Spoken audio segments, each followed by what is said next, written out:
कोरा जननी ना आइल कए गोरा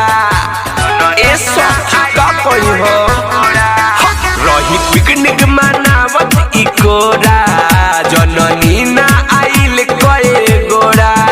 बात कहता नि सारा हमर बुझल सारा बात कहता नि सारा हमर बुझल सारा जवन सोचता सब हो गइल नया साल में ना जाने कब हो गइल हीरो होंडा वाला गुंडा से लब हो गइल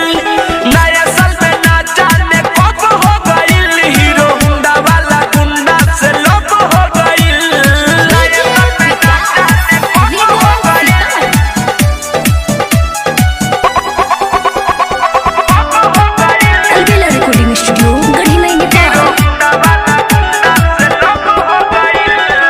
पिकनिक मनावत रही पोखरा के आट पर हमके पोल्हावत रहे मीठी मीठी बात पर लिहले बोलाई अकेले हुने कात पर नंबर लिख दिहले हमारा हो हाथ पर लिख दिहले ए सखी हाथ पर पिकनिक मनावत रही पोखरा के आट पर हमके पोल्हावत रहे मीठी मीठी बात पर लिहले बोलाई अकेले हुने कात पर नंबर लिख दिहले हमारा हो हाथ पर हम होई गइनी राजी उतमारा ले ले बाजी हम होई गइनी राजी उतमारा ले ले बाजी तू गइलू होने तब हो गइल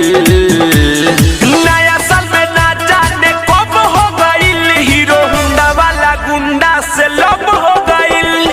नया साल में ना जाने कब हो गइल हीरो होंडा वाला गुंडा से लब हो गइल नया साल में ना जाने कब हो गइल